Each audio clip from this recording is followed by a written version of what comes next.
జూబ్లీహిల్స్ ఉప ఎన్నికలో పోలింగ్ మందకొడిగా సాగుతోంది. ఉదయం ఓటు వేసేందుకు కాస్త ఓటర్లు మొగ్గు చూపినప్పటికీ లంచ్ వరకు ఓటింగ్ పెద్దగా ఏమీ పెరగలేదు. లంచ్ తర్వాత ఓటింగ్ పెరుగుతుందని ఆశించినప్పటికీ పెద్దగా ఓటింగ్ శాతం నమోదు కాలేదు.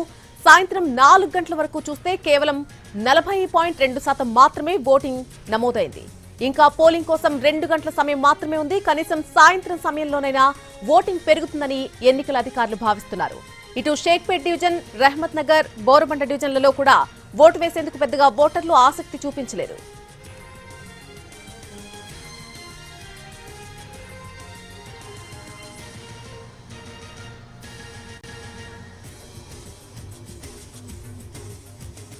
జూబ్లీహిల్స్ ఉప ఎన్నికలో పోలింగ్ మందకొడిగా సాగుతోంది. ఉదయం ఓటు వేసేందుకు మొగ్గు చూపినప్పటికీ కూడా ఓటర్లు ఆ తర్వాత లంచ్ వరకు చూస్తే పెద్దగా ఓటింగ్ శాతం ఏమీ నమోదు కాలన్నట్టుగా తెలుస్తుంది. పూర్తి అప్డేట్ తెలుసుకుందాం. ఓటింగ్ శాతానికి సంబంధించి మా ప్రతినిధి సుధీర్ లైవ్ లో అందుబాటులోకి వస్తున్నారు. సుధీర్, ఇప్పటి వరకు చూసినట్టయితే 4 గంటల వరకు ఎంత ఓటింగ్ శాతం నమోదైంది? ఇంకా 2 గంటల సమయం మాత్రమే ఉంది. అక్కడ పరిస్థితి ఏంటి అసలు? జూబ్లీహిల్స్ ఉప ఎన్నికకు సంబంధించిన పోలింగ్ ప్రక్రియ కొనసాగుతుంది. ఉదయం 7 గంటలకు ప్రారంభమైన పోలింగ్ ఇంకా కూడా కొనసాగుతుంది. సాయంత్రం 6 గంటల వరకు కూడా పోలింగ్ ప్రక్రియ కొనసాగుతుందని చెప్పేసి ఎన్నికల అధికారులు అయితే స్పష్టం చేశారు. 6 గంటల లోపు ఎవరైతే పోలింగ్ ఆవరణలో ఉంటారో, పోలింగ్ స్టేషన్ ఆవరణలో ఉంటారో వారందరికీ కూడా ఓటు వేసేందుకు అవకాశం కల్పిస్తామని చెప్పేసి ఎన్నికల కమిషన్ స్పష్టం చేసింది. ఉదయం నుంచి చూసుకున్నట్లయితే ఉదయం 9 గంటల వరకు, అంటే ఉదయం 7 గంటలకు ప్రారంభమైన పోలింగ్ ప్రక్రియ 9 గంటల వరకు మొదటి 2 గంటల్లో 10% పోలింగ్ నమోదైంది. ఆ తర్వాత క్రమంగా చూసుకుంటూ వస్తే ఇప్పుడు ప్రజెంట్ 3 గంటల వరకు అయితే 40% పోలింగ్ నమోదైనట్టుగా కూడా ఎన్నికల అధికారులు స్పష్టం చేస్తున్నారు. అయితే ఇంకో 2 గంటల సమయం ఉండడంతో ఇది దాదాపుగా 50% క్రాస్ అయ్యే అవకాశం ఉన్నట్టుగా కూడా తెలుస్తుంది.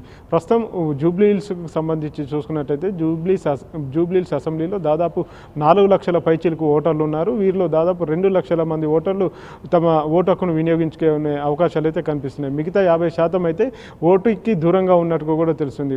గడిచిన దాదాపు 2-3 నెలల నుంచి కూడా ఎన్నికల కమిషన్ అధికారులు కావచ్చు, స్థానిక అధికారులు ఎవరైతే జిహెచ్ఎంసీ అధికారులు ఉన్నారో డోర్ టు డోర్ క్యాంపెయినింగ్ కూడా చేసిన పరిస్థితి అయితే కనిపిస్తుంది. ప్రతి ఒక్కరు ఓటు హక్కును వినియోగించుకోవాలని చెప్పేసి ఓటర్లను చైతన్యవంతం చేసే ప్రయత్నం అయితే చేశారు. దాదాపు గడిచిన 2023 సంవత్సరంలో 43% ఓటింగ్ నమోదైంది.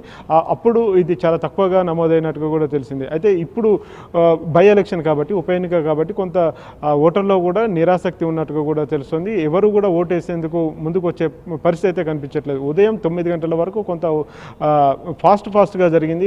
ఎక్కడ చూసినా కానీ క్యూ లైన్లు పెద్దగా కనిపించాయి. చాలా ఉత్సాహంగా వచ్చి ఓట్లేస్తారు. ఆ తర్వాత నుంచి క్రమంగా అది పెరగాల్సింది కాస్త క్రమంగా పెరగకుండా ఉంటుందని కూడా తెలుస్తుంది. కేవలం 10% మాత్రమే పెరుగుతూ వస్తుంది. ఆ రకంగా చూసుకున్నట్లయితే ఉదయం 7 గంటలకు ప్రారంభమైన పోలింగ్ ప్రక్రియ సాయంత్రం 6 గంటలకు ముగుస్తుంది కాబట్టి ఆలోపు 50% వరకు వచ్చే అవకాశం అయితే కనిపిస్తుంది. గతంతో పోల్చుకుంటే ఈసారి పెరిగిందని చెప్పే అవకాశం అయితే ఉంటుంది. కానీ వాస్తవానికి ఓటర్ల సంఖ్య కూడా పెరిగింది. గతంలో 3,70,000 పైచిలకు ఓటర్లు ఉంటే ఈసారి 4 లక్షల పైచిలకు మంది ఓటర్లు అయ్యారు. అంటే సుమారుగా 30,000 మంది, 25 నుంచి 35,000 మంది కూడా ఓటర్లు కొత్తగా నమోదయ్యారు. వారంతా కూడా ఓటు హక్కును వినియోగించుకోవాలని చెప్పేసి ఎన్నికల అధికారులు పదే పదే చైతన్యపరిచే ప్రయత్నం చేసినప్పటికీ కూడా సిటీలోని, అంటే జూబ్లీహిల్స్ పరిసర ప్రాంతాల్లో ఉన్న స్లమ్స్ ఏవైతే ఉన్నాయో స్లమ్స్ నుంచి చాలా వరకు ఓటింగ్కి రావట్లేదని చెప్పేసి తెలుస్తుంది.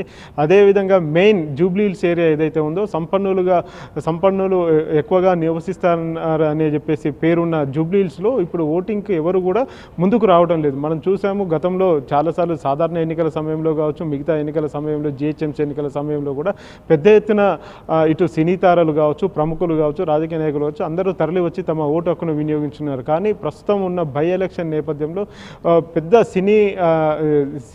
సినిమా వాళ్ళు కానీ, సినీ తారలు కానీ, లేకపోతే చెప్పుకోదగ్గ ప్రముఖులు ఎవరు కూడా ఓటింగ్కు రావడం లేదని చెప్పేసి కూడా తెలుస్తుంది. ఉదయం 1-2 మాత్రం వచ్చి తమ ఓటు హక్కును వినియోగించుకున్నారు. కానీ సాయంత్రం 4-4:30 సమయం అవుతున్నా కానీ ఇప్పటికీ చాలామంది సినిమా ప్రముఖులు ఎవరు కూడా తమ ఓటు హక్కును వినియోగించుకోలేదు. అదేవిధంగా జూబ్లీహిల్స్లో నివాసం ఉంటున్న, జూబ్లీహిల్స్ అసెంబ్లీ నియోజకవర్గంలో నివాసం ఉంటున్న చాలామంది ప్రముఖులు ఎవరైతే ఉన్నారో వారు తమ ఓటు హక్కును వినియోగించుకోలేదు. చాలామంది వారు సిటీలోనే అందుబాటులో లేకుండా పోయినట్టు కూడా తెలుస్తుంది. అంతేకాకుండా స్లమ్స్లో ఉండే వాళ్ళు ఎవరైతే ఉంటారో వారు కూడా చాలా వరకు ఇంకా ఓటింగ్కు రాలేదని చెప్పేసి కూడా అధికారులు చెప్తున్న పరిస్థితి అయితే కనిపిస్తుంది. అయితే ప్రస్తుతం జూబ్లీహిల్స్ అసెంబ్లీ నియోజకవర్గ పరిధిలో సెలవును మంజూరు చేస్తూ రాష్ట్ర ఎన్నికల కమిషన్ ఆదేశాలు జారీ చేసింది. వారికి వేతనంతో కూడిన సెలవు ఇవ్వాలని చెప్పేసి ఆదేశాలు ఇచ్చినప్పటికీ ఇటు ఐటీ కంపెనీలు కానీ వాణిజ్య వ్యాపార సంస్థలు ఏవైతే ఉన్నాయో వారెవరు కూడా సెలవు ప్రకటించలేదు. తద్వారా అందులో పనిచేసేవారు కావచ్చు, లేకపోతే అక్కడ ఉద్యోగాలు చేసేవారు ఎవరైతే ఉన్నారో వారంతా కూడా ఆఫీసులకే పరిమితమైన పరిస్థితి కనిపిస్తుంది. అంతేకాకుండా వాణిజ్య వ్యాపార సముదాయాలు ఏవైతే ఉన్నాయో అందులో పనులు చేసే వాళ్ళు ఎవరైతే ఉన్నారో వారంతా కూడా వారి పనుల్లో నిమగ్నమైన పరిస్థితి కనిపిస్తుంది. దీంతో చాలామంది ఓటింగ్కు దూరంగా ఉన్నట్టుగా కూడా తెలుస్తుంది. చివరి 2 గంటలు ఉన్నది కాబట్టి ఈ చివరి 2 గంటల్లో పోలింగ్ శాతం ఇంకా కూడా పెరిగే అవకాశం ఉందని చెప్పేసి అయితే అధికారులు చెప్తున్నారు. ఎందుకంటే బై ఎలక్షన్ కాబట్టి చాలామంది దృష్టి జూబ్లీహిల్స్ మీద ఉంది కాబట్టి వారంతా కూడా ఎవరు ఓటు వేయలేదు, ఎవరు ఓటు వేశారు అనేది ఈజీగా తెలిసిపోతుంది. కాబట్టి ఓటు వేయని వారిని మోటివేట్ చేసి వారందరినీ కూడా తీసుకొచ్చి పోలింగ్ స్టేషన్కి తీసుకొచ్చే ప్రయత్నం అయితే చేస్తున్నారు. మరొక వైపు యూసఫ్ కూడా కావచ్చు, రహమత్ నగర్ కావచ్చు, షేక్పేట కావచ్చు, కొన్ని సమస్యాత్మక ప్రాంతాలు ఏవైతే ఉన్నాయో ఆ సమస్యాత్మక ప్రాంతాల్లో కూడా కొంత చెదురుమదురు ఘటనలు జరుగుతున్నట్టుగా కూడా ఎన్నికల కమిషన్ దృష్టికి వచ్చింది. ఈరోజు ఉదయం నుంచి ఇప్పటి వరకు నాన్ లోకల్స్ ఎవరైతే కాన్స్టిట్యున్సీలో తిరుగుతున్నారో వారందరి మీద కేసులు బుక్ చేయాలని చెప్పేసి రాష్ట్ర ఎన్నికల ప్రధాన అధికారి సుదర్శన్ రెడ్డి కాసేపు క్రితం ఉత్తర్వులు జారీ చేశారు. ఈ నేపథ్యంలోనే 3 కాంగ్రెస్ ఎమ్మెల్యేల మీద కేసులు నమోదైనట్టుగా సమాచారం ఉంటుంది. అందుకు సంబంధించిన పూర్తి వివరాలను కాసేపట్లోనే ఎన్నికల కమిషన్ అధికారులు మీడియాకు ప్రకటిస్తామని చెప్పేసి స్పష్టం చేశారు. మరొక వైపు ఓటర్లను ప్రలోభపెట్టే ప్రయత్నాలు చేస్తున్న వారు ఎవరైతే ఉన్నారో వారందరినీ గుర్తించి పనిలో పోలీస్ అధికారులు ఉన్నారని చెప్పేసి కూడా ఎన్నికల కమిషన్ అధికారులు అయితే చెప్తున్నారు.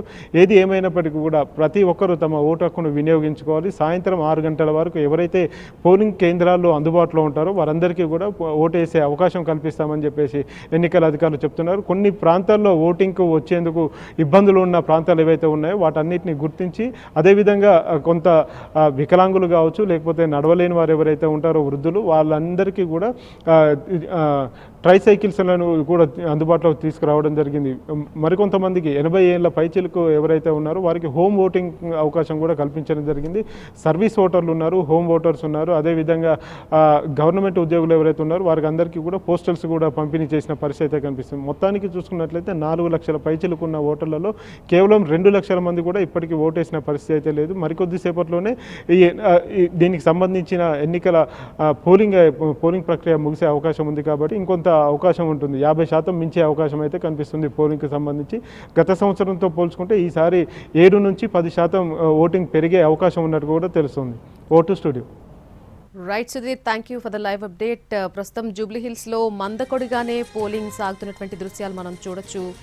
ఉదయం పోలింగ్ శాతం బాగానే నమోదైనప్పటికీ కూడా లంచ్ తర్వాత కాస్త నెమ్మదించిందని చెప్పుకోవాలి. చాలా మందకొడిగా ఈ పోలింగ్ శాతం అనేది నమోదవుతుంది. లంచ్ తర్వాత ఓటింగ్ పెరుగుతుందని ఆశించినప్పటికీ పెద్దగా ఆ ఓటింగ్ శాతం అనేది నమోదు కాలేదు. సాయంత్రం 3 గంటల వరకు మనం చూస్తే కేవలం 40.2% మాత్రమే ఓటింగ్ అనేది నమోదైంది. ఇంకా పోలింగ్ కోసం 2 గంటల సమయం ఉంది. ఇప్పుడు సమయం 4 కావస్తోంది, 4 దాటుతోంది. కాబట్టి ఇంకా 2 గంటల సమయం ఉంది. కనీసం సాయంత్రం సమయంలోనైనా ఓటింగ్ పెరుగుతుందని ఎన్నికల అధికారులు భావిస్తున్నారు. ఇటు షేక్పేట్ డివిజన్ కావచ్చు, అలాగే రహమత్ నగర్, బోర్బండ డివిజన్లో కూడా ఓటు వేసేందుకు పెద్దగా ఓటర్లు ఎవరు కూడా ఆసక్తి చూపించడం లేదు.